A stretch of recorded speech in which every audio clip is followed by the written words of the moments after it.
Donc comme ni ñu ko waxee sànq mooy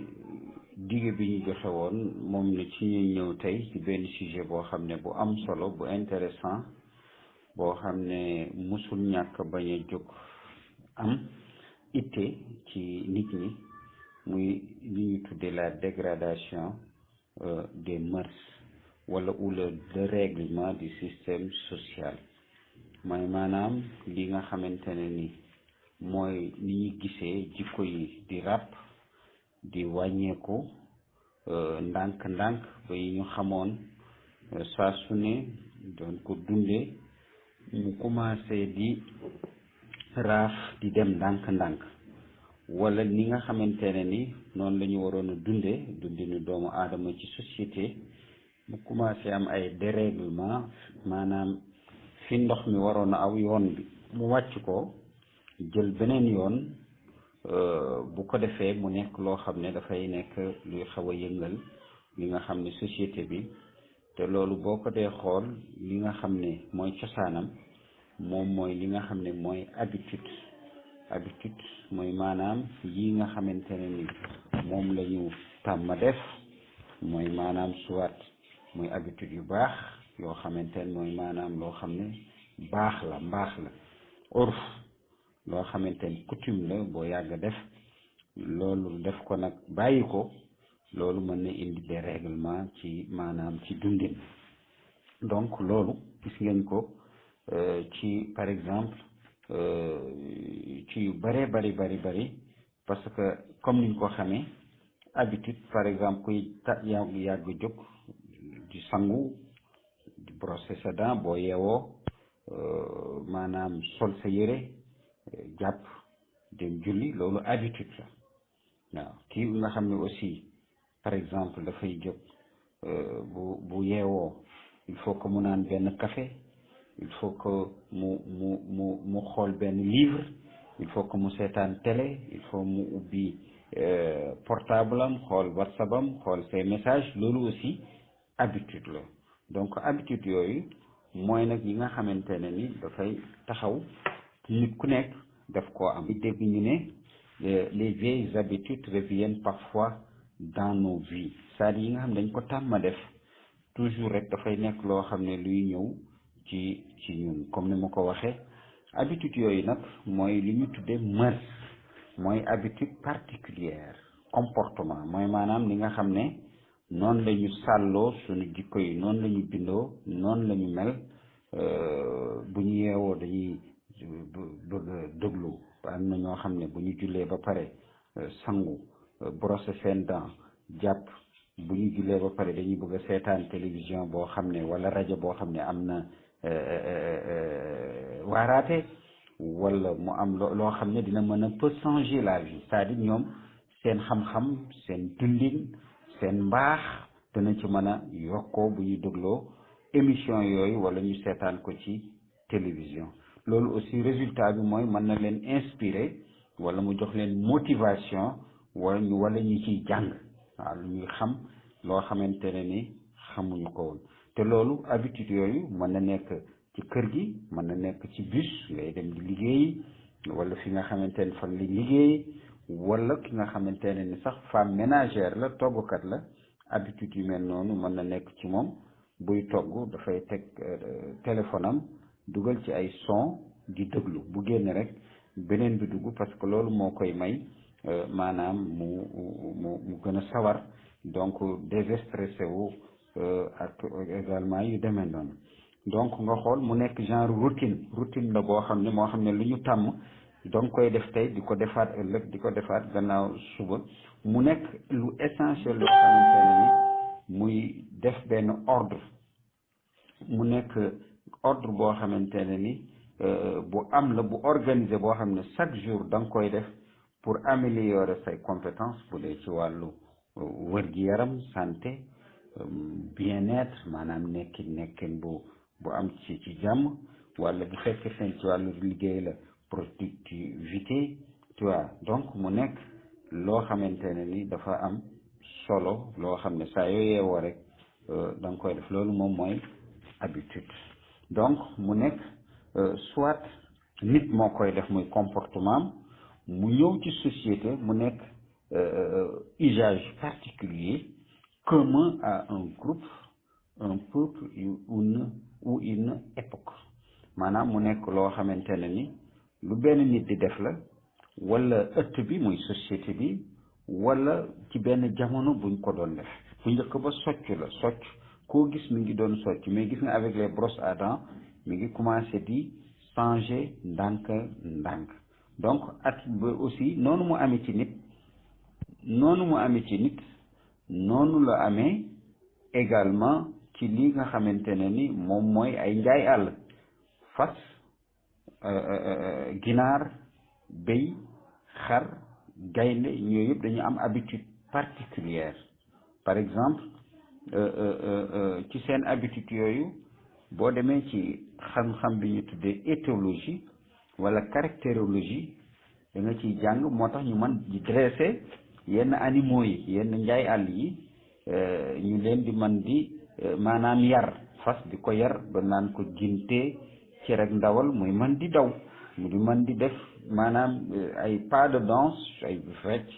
yi nga xam ne moom la ko boroom ci la ko awee donc yooyu yëpp ci xam habitude la bokk donc on dit autre temps autre mœurs donc te sa habitude yooyu dañ ne ci jamono bu nekk rek am na nu nit ñi di sàlloo ci jikko sàlloo boobu nag moom mooy mœurs moom mooy lépp loo mooy habitude yu baax am na yu bon am na bonne mœurs am na mauvaise mœurs donc bonne mœurs yooyu nag benn ay règle la maanaam ay xawaayit ay yu ñu teg yoo xamante ne moral yoo xam ne dañu naan société bi moo ko teg te kenn waru koo jàll par exemple gis nga même bu njëkk ba je me rappelle ba léegi bu njëkk ci nga xam ne dégradation bi demagul noonu dañ naan du ma fen du ma sàcc du ma njaaloo maanaam l'homo sénégalensis ni mu doon xalaate mooy ñett yi fekk boo mën a def ñett ba ñeent yi amul problème reyuma nit sàccuma fenuma njaaloowuma na ngeen seet quatre yooyu moo doon piliers yi nga xamante ne ni yu fondamentaux yoo xam ne dans les sociétés tous les travers sociétaux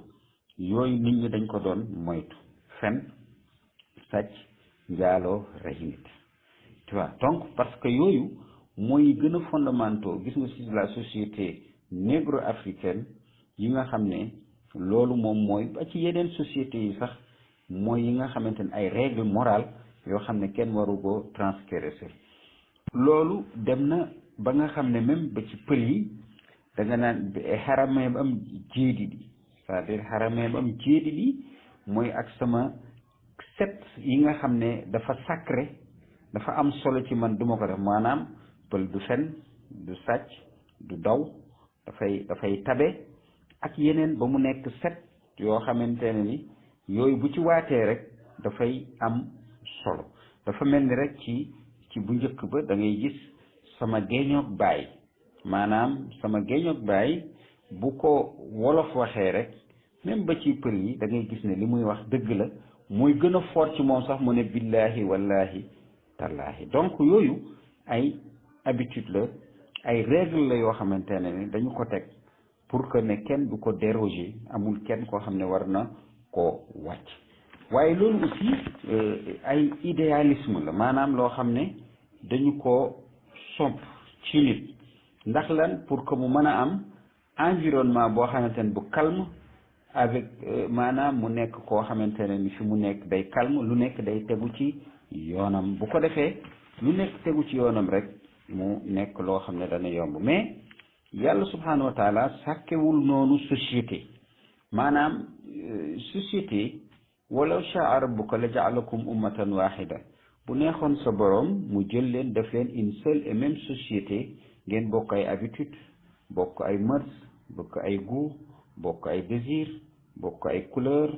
bokk ay goût yooyu yëpp mais yàlla defewul noonu yàlla dafa maanaam ni ñu jëfaree dafa disparate maanaam dafa wute pour kenn ku nekk sa goût boobu nga am ñu respecté la ci moo tax nga gis yàlla subhanahu wa taala bi muy sàkk doomu aadama sàkkateef googu daf ko jël comme ni ma ko waxee am na loo xam ne presque ay caractère mooy li ñuy wax ci wàllu li ma doon wax léegi ci wàllu caractérologie yoo xamante ne ni daf ko def ci doomu aadama par exemple mën naa ci jël alxaya moom mooy ce qu'on appelle kersa mooy la pudeur mën nañu jël silatu rahim mooy garder les liens parentaux mooy fexe mbokkoo gi sàmm ko ak birrul waalidayni mooy maanaam l'amour des parents le respect des parents am yar ci say wayjur xubbul abna nga bëgg say doom nga al jiraan mooy le respect du voisinage ñi nga xam ne say dëkkandoo la ñi nga respecté leen al amaanatu moom mooy honnêteté mooy am maanaam kóllëre nga xam ne digne de confiance al xilmu mooy la magnanimité mooy nga lewet waaye aussi al afu ngay jéggalaate rahma nga am miséricorde donc al ghibta nga am allégresse ci ñenn ñi di leen yéene lu baax al ixlaasu nga am sincérité al wafaawu am loyauté buñ la dénkee dara nga man koo defe comme ni mu waree hifzul ahd waaye aussi nga am kóllëre également donc gis nga yooyu yëpp dafa nekk ci nit yàlla daf ko def ci nit ba muy presque plus de 78 jikko 78 jikko yooyu nag mosoon nañ ko wax xam naa ci sunu live yi may def ci Facebook di ko expliquer lan mooy l'intellect intégral ba ci l'intelligence naturelle ak l'intelligence artificielle donc gis nga yooyu ni mu amee ci nit noonu la amee son contraire aussi yàlla def ko ci nit muy les lois de l'antagonisme comme alxiyaana mooy wor la trahison alxeqd mooy haine maanaam nga xeenal nit alchamaata mooy se réjouir du mal de quelqu'un nga xam ne nit ki dafa amoon ñàkk dafa loolu mu amoon ñàkk nag nga bëgg ci loolu mooy chamaata ci arab am luñ tudde xasad mooy envie gis nga yëpp ci nit la nekk am vanité luñ tudde xuruur réel sa bopp naan maa def lii maa mën lii avarice muy buxlu muy li ñu tuddee buxlu mooy ku avare koo xam ne dafa nay rachwa esprit corruptif c'est-à-dire corruption ak al ixtikaar monopoliser lu mel ni ay marchandises mu ñàkk yow nga monopoliser ko al xirsa avidité bëggee ak xër ci loo xam ne du yoon al jubnu muy lâcheté muy maanaam ragal boo xam ne bàkkaar loolu bàkkaar kasaltu mel ni paresse muy maanaam yi nga xamante ne ni moom mooy ñàkk sawar suspicion muy shakk tuhma di tuuma nit ñi accusation am passion bu démesuré muy maanaam al hawa ak également al zulm di tooñ oppression injustice nifaq hypocrisie kës bu fen al shariha moom mooy gourmandise maanaam doo xam fi nga li nga moom ak ñeneen ñi li ñu moom gis nga yooyu yëpp ci nit la nekk donc nit kooku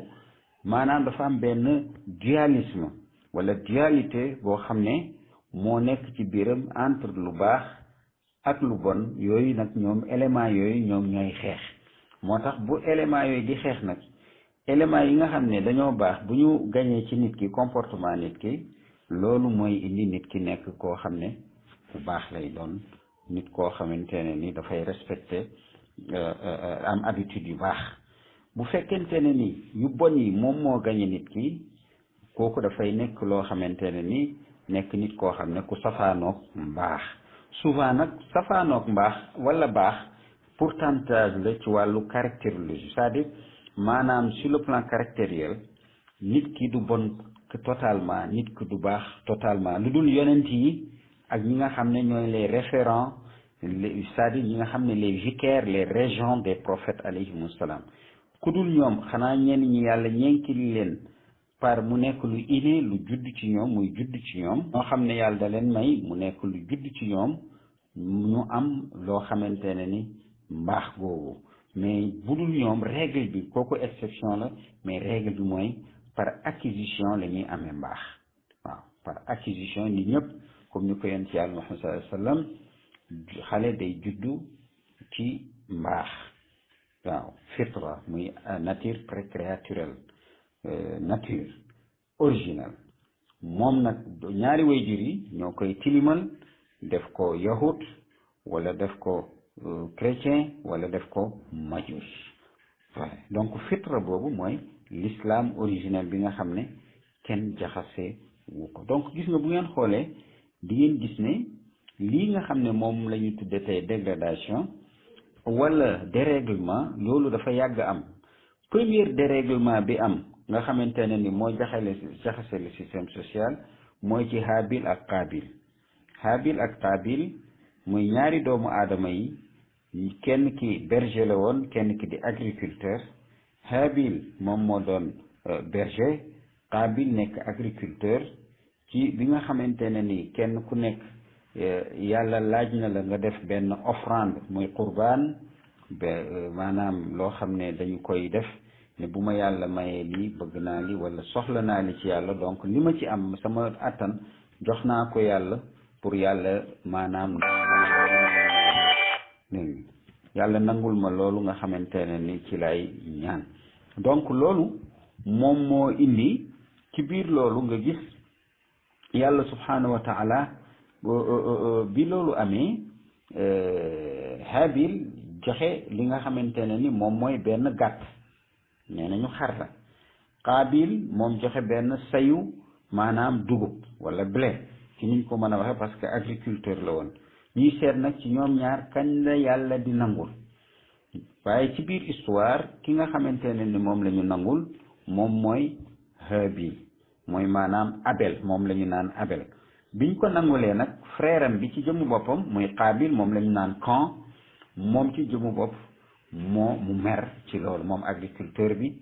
ci noonu nag la ñëw mu rey ki nga xamante ne ni moom mooy ki mu bokkal benn biir di seexam muy Abel rey boobu mu ko rey nag ci la nit njëkk a commencé dee gis nga yàlla moo sàkk nit moo sàkk dee moo sàkk dund waaye njëkkul exercer luñ tudde la mort wala rey wala dee ci nit mais nit ci jëmu boppam moo reyal boppam nit te loolu gis nga ko bi mu koy rey dafa meroon bi mu koy rey dafa reyal boppam amee vanité bi mu koy rey dafa amee avidité bi mu koy rey dafa amee lâcheté gis nga yooyu yëpp mi ngi ci nit nekkul loo xam ne dafa génn ci moom mais ci caractère am la maanaam dañ ko binde lu inné la loo xamante ne ni tabii loo xam ne munu koo ñàkk bañ a nekk ci moom donc rey boobu mu rey action boobu benn jikko la woon du ko pousser pour mu def ko loolu mooy li ñu doon wax ci ñeent yi ci philosophie maanaam wala théosophie li ñu tuddee les 4 pouvoirs mooy la force du désir al quwa shahwaniya aw al shahwiya ak la force de la colère quwa al ghadabiya ak al quwa al wahmiya la force de l'imagination mais également ak al quwa bi nga xamante ne ni moom mooy aqliya la force de l'intellect donc ñeent yooyu yëpp nag yàlla daf ko mooñ benn bu ci nekk nag dafa war a am équilibre bu équilibre bi nag bu déséquilibre amee maanaam dérèglement am dégradation am ci yooyu nga xam ne éléments yooyu loolu mooy indi mu def loo xamante ne ni dañ koy réprouver dul war mu déroger à la règle bi nga xamante ne ni moom la ñu teg loolu aussi moo indi dérèglement yooyu moo indi yonent yi mu am 124 000 prophètes yi yàlla yónni 124 000 yonent yooyu yëpp kenn ku ci nekk am na benn travers sociétal maanaam peut-être am na ngóor jigéen am na caay-caay am na banditisme am na lu ñu def fraude wala di bu ñuy peese ci di sàcc li ñuy peese ci bu ñuy yu demee noonu yàlla yónni benn yonent pour travail taar sociétal boobu mu deñ maanaam loolu nga xam ne taar la te baaxul da yàq ëtt bi da yàq société pour que mu deñ donc nga xool 124 000 te yooyu yëpp xeex contre l'injustice tooñ ak ñàkk orma yu yëpp yónni nañ ci ay yonent waaye est-ce que loolu tax na 124 000 yooyu bi ñu demee ba léegi ak ki nga xam ne mooy ku ci mujj muy sayyiduhum moom mooy seen sang muy sayyiduna Muhammad sallallahu alayhi wa sallam est-ce que ba tey loolu dem na par exemple bu njëkk ba bi ñu affaire góor jigéen Sodome et Gomorrhe waaw muy Sadum waaw ak Rumor bi nga xamante ni yonent yàlla Luut ak Ibrahima xam nga kooku yàgg na bi nga xamante ne ni yàlla mi ngi alak góor jigéen ñi foofu muy waa kër xawmu Luut jamono boobu ak tey ñaata at la léegi mu war a mat presque plus de près de 10 000 ans tu vois donc nga xool donc mœurs yooyu bu fekkente ne da nga bëgg a wax ne tey ñun suñu mœurs dafa yàqu boo nattee foofu di nga xam ne yàlla nii la sàkkee ni parce que société transformation processus de transformation d'une société nekkul lu yomb waaw nekkul lu yomb parce que dafa mel ni parce que li nga xam ne mooy les lois de l'antagonisme bi nga xam ne lii dëgg ak lu dul liy fen ñooy xeex lii neen ak luy dëgg ñooy xeex donc il faut que conséquences yi moom mooy lii nga xam ne léeg-léeg dérapage am dérèglement am dégradation am bu ko defee nit ñi am yeneen comportement yoo xam ne di yooyu la ñu xamoon donc moo waral 124 millions yooyu tey ngóor jigéen bi muy am kañ la woon yàgg na yëfu ngóor jigéen yàgg na donc te pourtant ba léegi mi ngi am yàlla yëpp bañ na ko ba dafa yëkkati asamaan bi seen suuf soosu yëkkati ko ba ci kaw asamaan wàcce ko boole ci ay xeer ku ci nekk boo ko nekkoon muy góor ak góor yi muy lesbiennes yi ak ñi nga xamante ne ni maanaam de manière générale LGBT yi dinañ ci ñëw ñooñu ñëpp mu dal seen kaw sànni leen xeer ñu wàccaat ñu explosé moom Jibril moom moo def loolu tu vois donc yooyu lan moo ko indi mooy ne daf leen bañoon te yaakaaroon nañ ni pourtant bu kuy xalaat da nga naan donc léegi jeex na raaf na leen mënatul am mais donc gis nga ñëwaat nañu encore tu vois donc amaat na dans toutes les sociétés du monde kooku dinañ ko développer léegi donc lu ñu bëgg a wax rek mooy ne Sidi Hadji Malick Sy avant moom El Hadji Umarul Fouti Tall ridwanullahi taala alayhi da doon wax naan bu ñu ko ne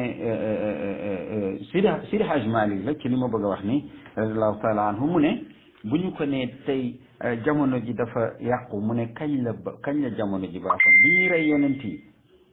ndax bi ñuy rey yonent yi la tu vois parce que du tey la ñu commencé def lu bon di rey ay yonent képp ku baax ñu essayé la entravé rey la tu vois jël sa bi ku mel ni Yaxya di doomu Zakaria dañu ko rey Jésus gis ngeen ko ni ñu ko def tu vois bëggoon def plutôt bu ci version coranique yeneen yonente ak yeneen yu bëri te ñu leen doon def ñooñu raw ñu ay junni at la suñu diggante ak ñoom donc loolu lu nekk la lu inné ci doomu aadama donc moo waral bu ñu nee mœurs rek c'est-à-dire mooy règle morale yi nga xamante ne ni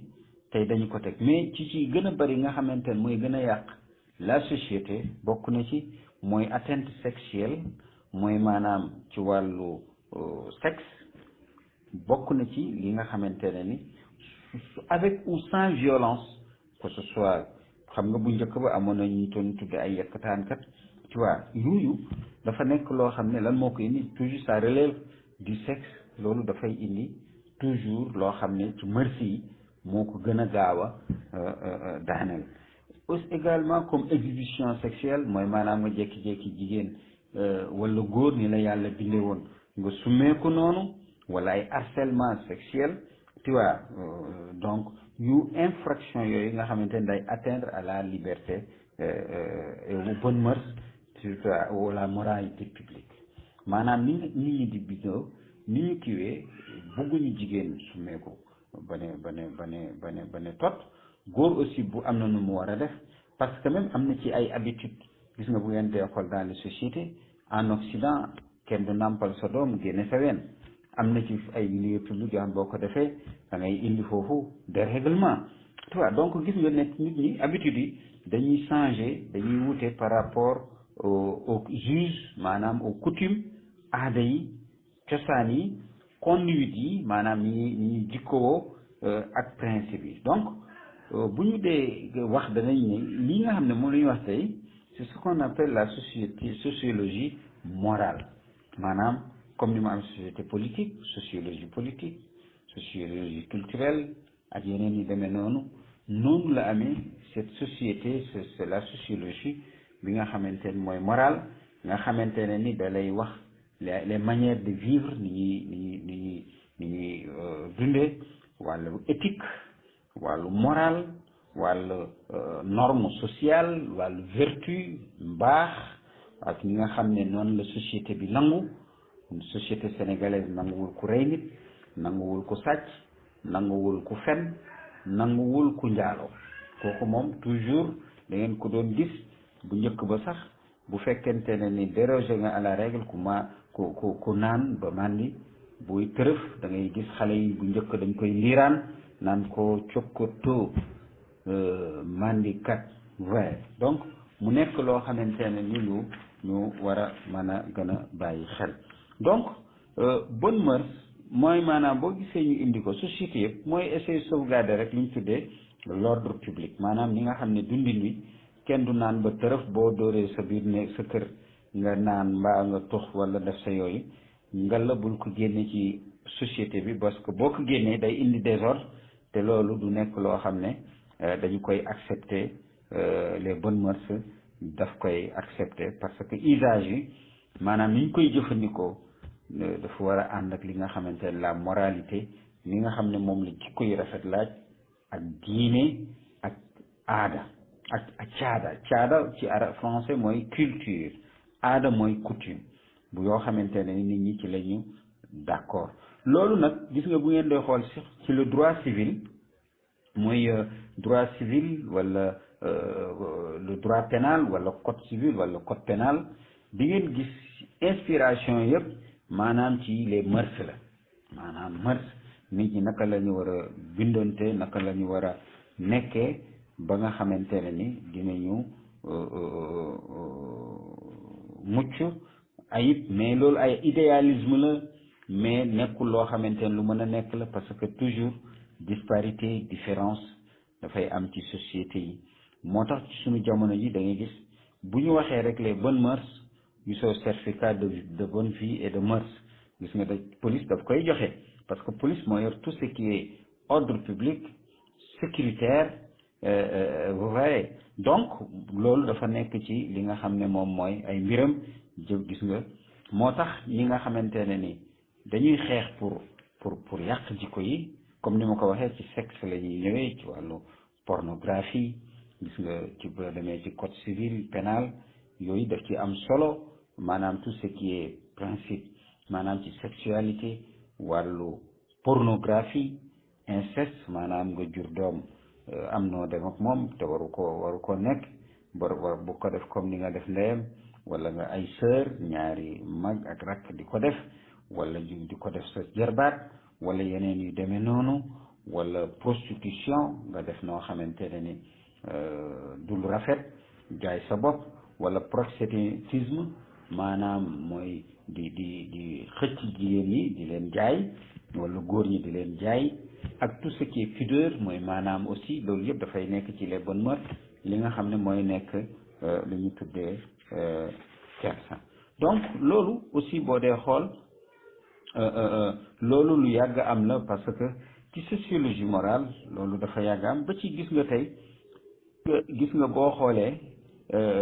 loolu nga xam ne moom loolu laa doon wax ci wàllu ngóor jigéen gis nga ba ci 1750 avant la révolution française de 1789 Europe dañu doon lakk ay góor jigéen tu vois donc gis nga ci société kon ñu waxeen sànq société bu nekk rek am na loowam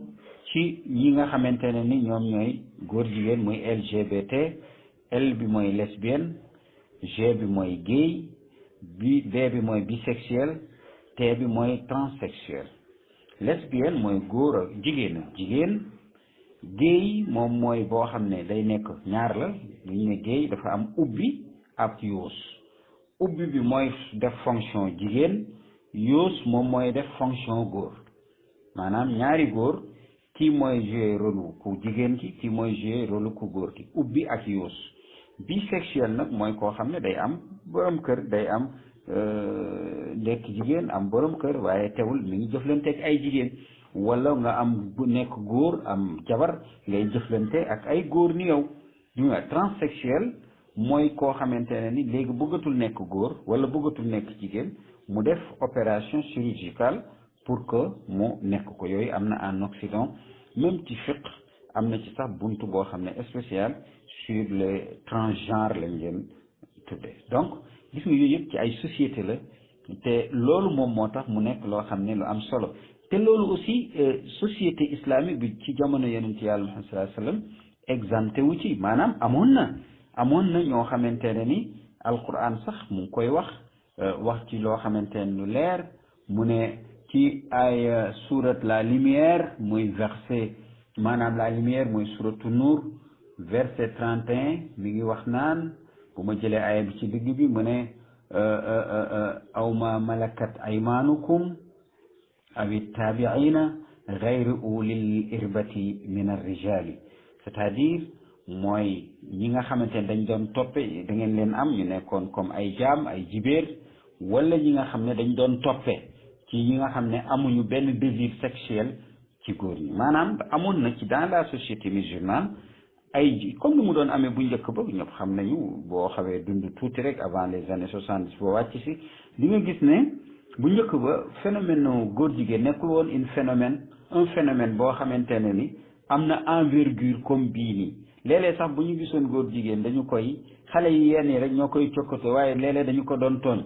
tu vois da xaw koo ridiculiser tuuti parce que ci jamono yonent Yàlla Muhammad sallallahu alayhi wa sallam dafa amoon ay góor yoo xamante ne ni dañu xawoon c'était des efféminés moom la ñu tuddee al muxannasuun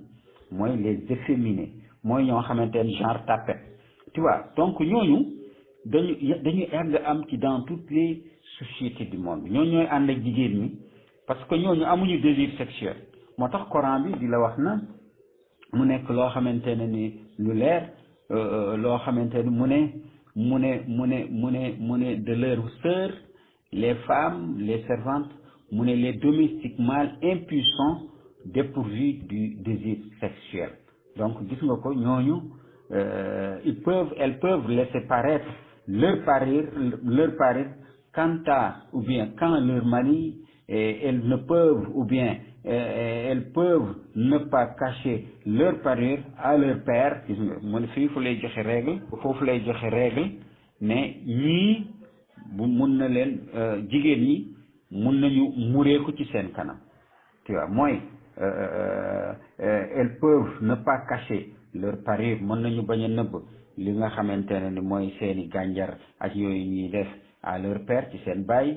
wala beau-père wala seen goro bu góor wala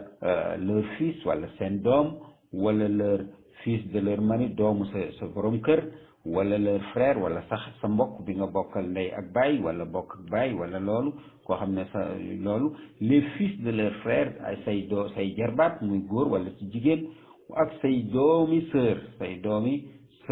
mu ne les femmes leurs servantes mu ne ak ñi nga xamante ne moom mooy jigéen ñi nga xam ne ay servantes lañu dañu ñëw foofu di liggéey muy les domestiques mâles gis nga domestiques mâles yi mooy ñi nga xamante ne ni ñoom ay góor lañu ñoom ñoo lay liggéeyal mais c'est des impuissants des impotents dépourvus de désir sexuel gis nga lii mu ngi ci verset la 31 ci la lumière donc loolu lu mu lay won moo lay won ne société yëpp du monde dafa musa nii la ñu mës a tëddee maanaam lu bon li ak lu baax li dañuy dem mais également dañuy nekk loo xamante ne dañuy côtoyante waaw dañuy côtoyante amul benn société bu homogène société bu set rek ñu ne bii amul ku bon amul déedéet li naar bi defoon ne dafay dem ci benn société boo xam ne dëkk boo xam ne amul sàcc ñu ne ko ok mu jël kiyam mbuusam dem bi mu demee di dem ba gis benn dëkk koo xam ne benn góor rek moo fa nekk mu ñëw toog mu ne ko waaw mu ñëw bi mu ñëwee nekk ci wetam mais fu muy dem rek mi ngi yóbbu mbuusam mu jekki-jekki góor gi ne ko kaay naar mu ñëw mu ne ko waaw yow man ak yow rek a fi nekk sa mbuus bi fooy dem même fooy dem rek yaa ngi koy yóbbu munoo ko fi bàyyi mu ne ko fii amul sàcc mu ne ko yaa ko wax bu amul sàcc lu fi indi tur bi donc gis nga société dafa yàgg mel ni mu mel donc loolu moo indi ci société ñu indi nag lu ñu tuddee socialisation mooy yar nit ñi société bi maanaam famille bi yar clan bi maanaam xeet bi nga xam ne ci lañ bokk mu yar société bi yar ci biir loolu ci la commencé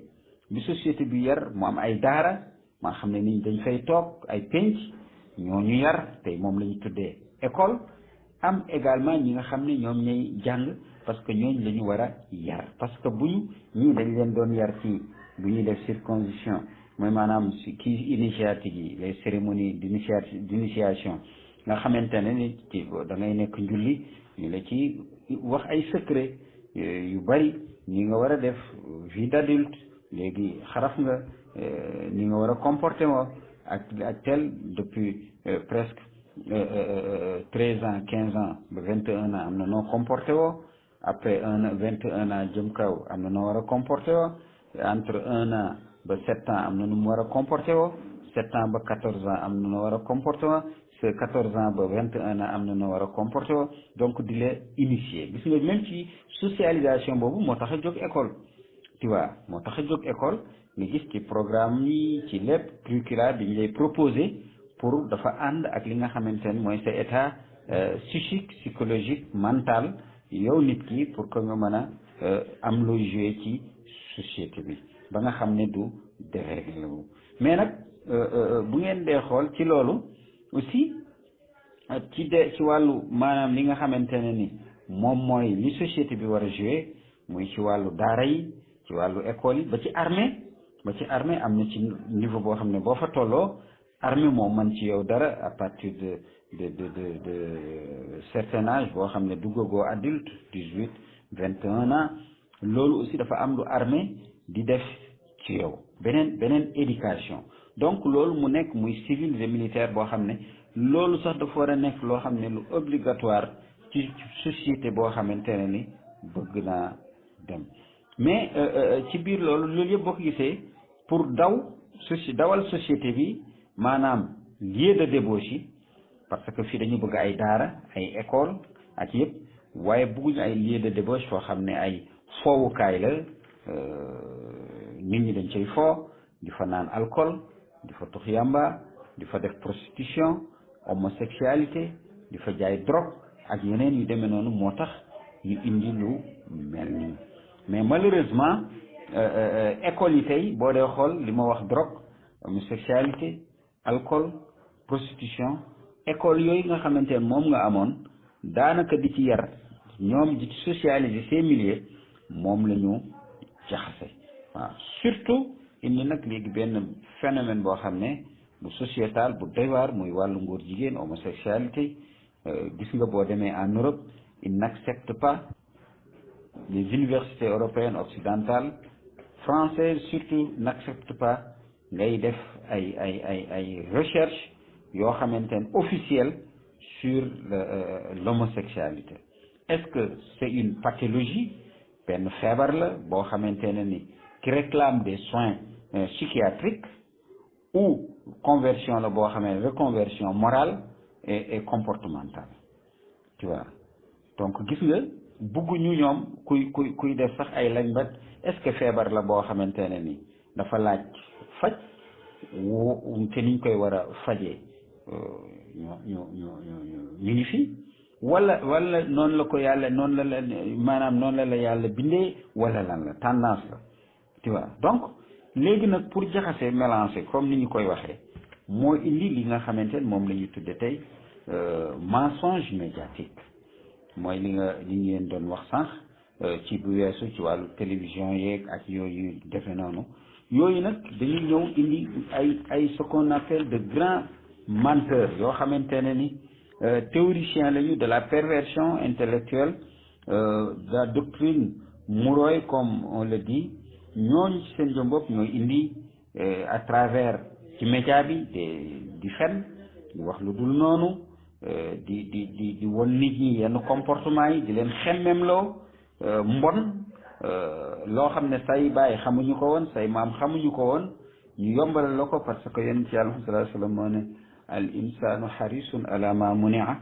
nit ki dafay bëgg luñ ko tere gis nga aadama biñ ko teree maanaam ci fi mu nekkoon ci àjjana ba ne ko laalal garab bu la neex mën ko laal wala waaye benn bi bu ko laal gis nga boobu ñu ko tere naturellement ci boobu la dem waaw ci boobu la dem donc moo tax ñooñu aussi nga xam ne ñoom it parce que Iblis comme ni ma ko waxee woon bu njëkk dafa am mœurs yu baax yu bonne mœurs ak mauvaise mœurs Iblis moo ko taxaloo donc il faut que moom it mu am ci yu mu sukkandiku ay support yooyu mooy à travers comme dem nañu léegi bu njëkk ba rajo amul télévision amul da doon ñu gis ci ay image ci wàllu sculpture ci wàllu dessin ak yeneen yi demee noonu yoo xamante inanimé ci la doon xëcc nit ñi mais léegi comme rajo am na télévision am na internet am na donc yooyu à travers des émissions ci lay defee loolu muy def te loolu bu koy def gis nga ci la ñuy dem ci wàllu maanaam lu rafet esthétique xam nga nit dafa bëgg tout ce qui est esthétique muy aljamaliya mooy les formes les couleurs yu yëpp nit ki daf koy soxla donc te nag loolu ci la ñu bëgg a aw pour moom it Iblis pour yàq li nga xamante ne ni moom mooy jikko yi bi ci jiitu xam ngeen yaa 9 art mooy yoo xamante ne ni dafay représenter la chance du beau waaw dans la nature tu vois et dans l'art muy architecture muy maanaam handasa mi'mariya ni nga xamante ne noonu la nga gisee forme yi architecturale yi sculpture muy wàllu yet art visuel muy peinture ak dessin muy musique gis ngeen mu am lu ñu tuddee littérature musique ak yëpp muy folk ak salsa ak rumba ak yeneen yu demee noonu yëpp littérature poésie nga dem ci rhétorique muy fasaha muy les arts de la scène muy théâtre danse mime cirque mu dem ci cinéma muy le 7e art les arts médiatiques muy télévision radio photographie internet la bande dessinée yooyu yëpp mu nekk art expressif wala muy wane expressivité wala matérialité loolu nag ci la ñi nga xamante ne ni ñoom ñoo bëgg yàq àdduna yàq jikko yi ci la ñu teg pour nag léegi aw ci li nga xam ne mooy yàq jikko yi ñooñu yoon bii la ñu teg pour yàq jikko yi parce que civilisation boo gis culture boo gis dafay soxla maanaam support wala ak accessoires yi ak yi maanaam essentiel bi muy culture bi dafay soxla ay accessoires supportu culture yooyu nag moom mooy yi ma leen wax ni maanaam ci architecture art cinéma musique dem ci yooyu gis ngeen à partir de la musique ci la ñu gën a jaxase sax tout bi nga xamante ne ni télévision ñëwagul bu baax a baax ak cinéma ci musique ngeen gis époque yi des années 60 nga xamante ne ni ba sunu jëmu yàlla tey ji ni musique folk punk disco reggae ak yooyu yëpp mbalax sabar yooyu yëpp ni mu évolué woon bu njëkk ba évolué mais bu njëkk ba pour yàq la société li ci gën a bari ci fecckat yi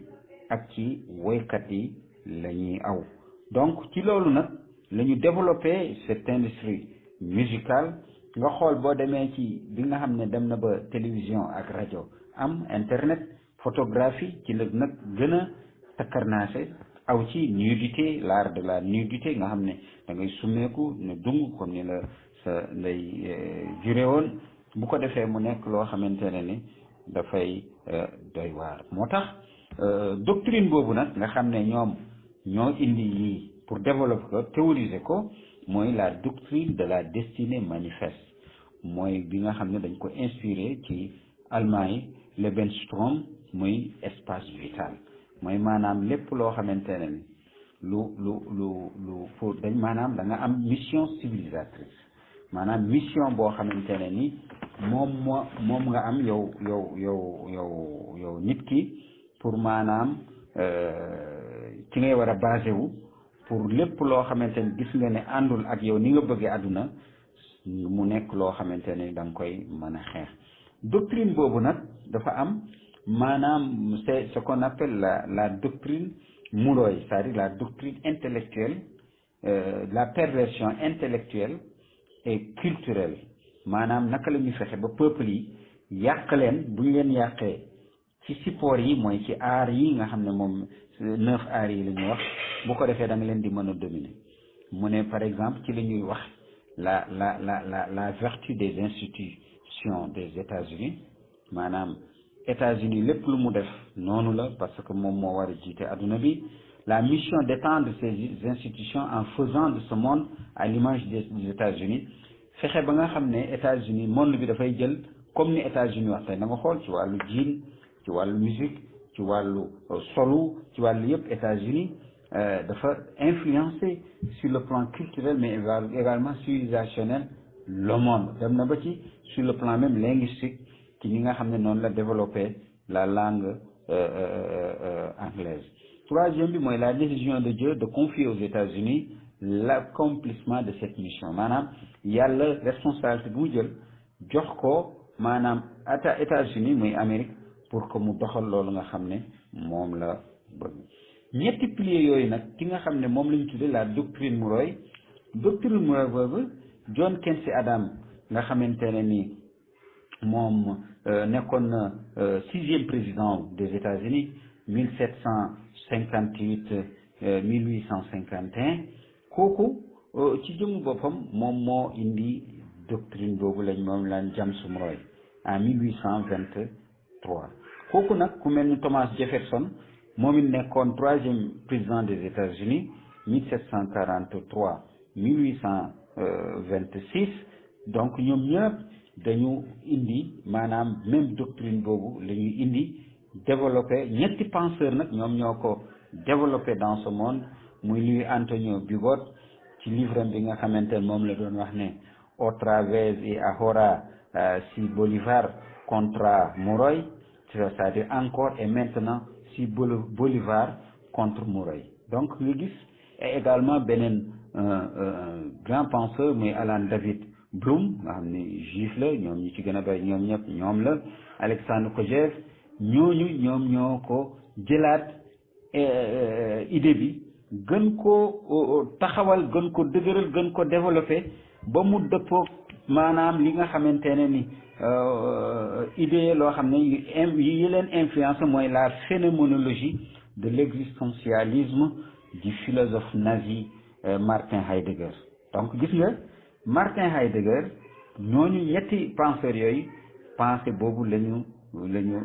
jël te pensée boobu boo delloo aussi am na ci Bible maanaam Ancien Testament lañ tuddee Deutéronome ci lañ ko inspiré mu nekk maanaam théorie boo xam ne bu Heidegger théorie allemande boo xamante ne nazi ñu ngi ko tuddee Lebensraum te mooy espace vital pour justifier li nga xamante ne mooy conquête yi ñu war a def dem occuper ay réew teg ci seen loxo ne ñoo ko moom parce que yàlla moom moo leen ko jox gis nga bu ngeen xoolee sax Israël aussi même doctrine boobu la jël def ko mu nekk loo xamante ne ni mu nag jël ci Palestine gis ngeen aussi ki nga xam ne moom mooy Amérique ni mu comporté woo dans le monde lu ko neex def ni mu ko sentiré American the first am nañu droit wax ko ci seen territoire mais gis ngeen tey par rapport aux Nations Unies Amérique ni muy comporté woo avec le droit international faaleetu le droit international nu ko neex lay demee donc loolu li muy wane ci gàttal mooy ne donc ci en conclusion bu kenn yaakaar ne am nga doole foo xam ne yonent yi alayhimu salaam def nañu li ñu muy 124 000 prophètes pour defaraat jikko yi dem leen ci alxuraan da ngeen koy gis foo xamante ni awliyaullahi al-kumali bi fi yonent yàlla yi jógee nit ñu baax ñëw def ko ñooñu aussi nga gis lii nga xamante ne ni moom moo réussir uñ ci parce que ba léegi fen a ngi am njaaloo ngi am sàcc ngi am sos a ngi am tuumaalaate mi ngi am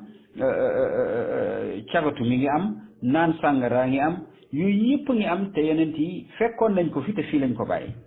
c'est pas parce que dañu réussirul déedéet nit ñi ci seen jëmmu bopp ñoom ñoo mel ni ñu mel parce que noonu la leen yàlla sàkkee parce que ñaar yi nga xam ne moom la yàlla indi muy lu baax ak lu bon ku ci ëppale rek nga dem ci nga far fa fenn fa donc moo tax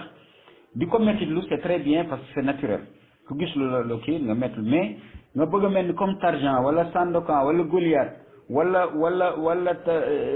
Tarzan nga ne da ngay ñëw nga ne yow rek yaa ko mën a réglé waat daanu dajul suuf doo ko mën yow dafa li nga war a kullun yaamal ala shakilatihi kenn ku nekk ne liggéey li ko war dans son domaine c'est prérogatif bu ko defee mu yomb ñii digle lu baax continuer di ko digle ñii tere lu bon continuer di ko tere bu ko defee kenn ku nekk ci li nga nekk te bàyyi nit ñi ak yàlla parce que yàlla moo leen moom nit ñi yàlla moom mooy jéggalaate mooy dugalaate àjjana mooy dugalaate safara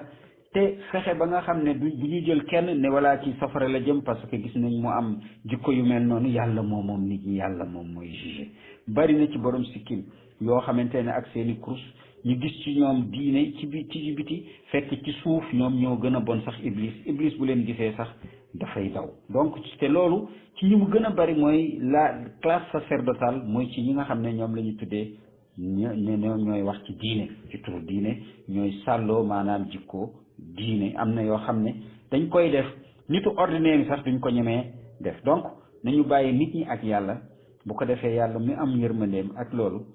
ci mbaaxam ak li nga xam ne moom la may nit ñi di ko def ci ñemee ci essayer affronter li nga xam ne mooy yu bon yi ci seeni jikko pour dindi ko yàlla mën ñëw dimbali leen ci loolu ba loolu mën a antu ndaxte yaa ayyuhal insaanu innaka kaadihun ila rabbika kadhan fu mulaaqihi yow nit ki foo yem rek jëm ci weer yàlla maanaam station la tolluwaay la te yàlla du fanq jëf donc ñu ngi leen di nuyuwaat di leen sant di wax di leen gërëm yéen ñëpp bàyyiwuñu kenn wasalaamaaleykum wa rahmatullahi taala wa barakaatu.